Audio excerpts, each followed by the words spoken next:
Switzerland 0, Colombia 0 then is how it finished in the late game. These guys could have played for what, another 120 minutes and not scored? Something like that, yeah. It's one of those games you look back and go, straight to penalties. God, I really should have bet on this because it was kind of there, wasn't it? We've seen Colombia scoring, lacking scoring throughout the tournament, Switzerland as well. Yeah, well, it wasn't that, well, because when saying that, it's like we feel that it was maybe boring. It wasn't that boring. I think it wasn't.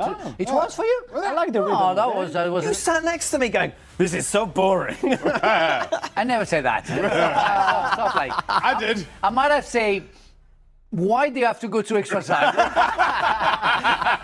But never say it was boring. No, but like, at some point you have some chances for both, for either way, either team. But I find it quite interesting to see how they started to work on their own tactics, each other. Didn't you go to the ESPN shop in the first half? No, that was the other game. That was the first game. It was at 2-0 and I came back, was 3-2. But really, no. I think it was, and the ending, the penalty shootout, it's always something dramatic, so it's always interesting. What would you like to say about this, Jen? Well, What would you like to say about this? The thing is, it was predictable, you're right, because they're two teams that are quite similar in a way of their organization, in the way they're solid. I don't think there's much, the level is similar of those two teams.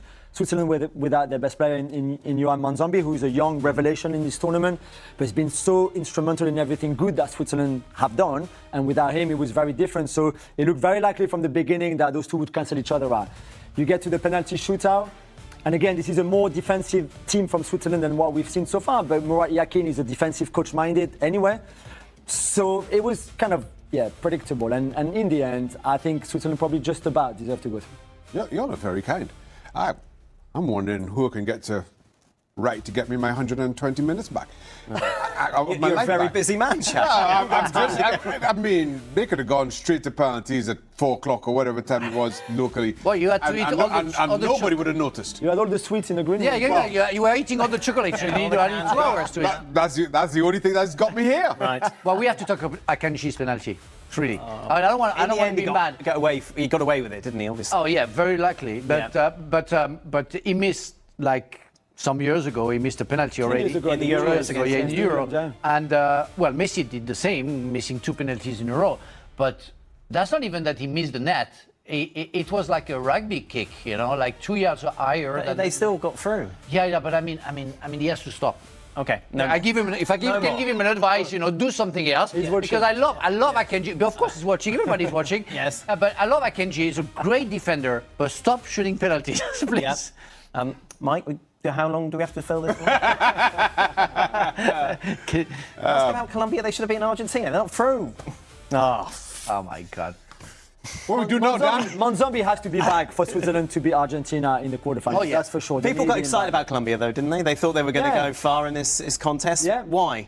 Luis Diaz, I think, underperforming. Right. 1 goal, 1 assist. When you're the leader of a team, that is a talented team. They have talents, but when you rely heavily on one player, especially in Luis Diaz, and he gives you not a bad World Cup, but not a good enough World Cup, then I think it's difficult. James Rodriguez is James Rodriguez and will always be. Yep. He can last an hour at best. And then after that, yes, you're very solid. You've got a very good back four, as we can see here. But the rest, you lack a bit of creativity.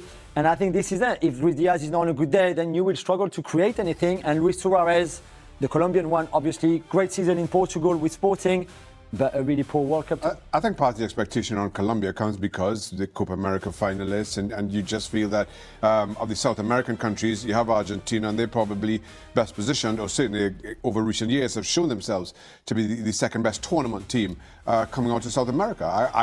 There's also a lot is made of, and I think there's certainly value to this, how well they're supported at any tournament here in the United States, and you saw it again.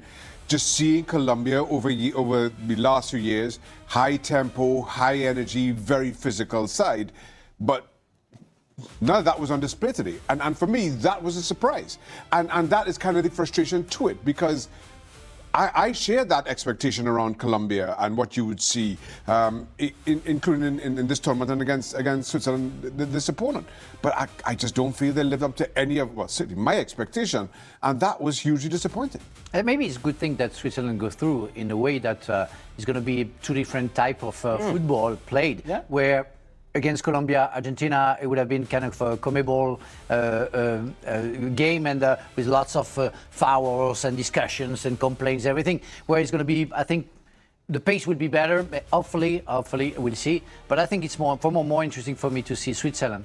We will talk about Switzerland against Argentina later on in the show as we go through everybody's brackets, who's going to win it all, as we're down to the final 8. You may have heard the US are out. Are they? They were thrashed by Belgium by 4-1, hence the clever pun, red, white and U. Because normally it's blue, but U rhymes with blue, and that's what they've gone with.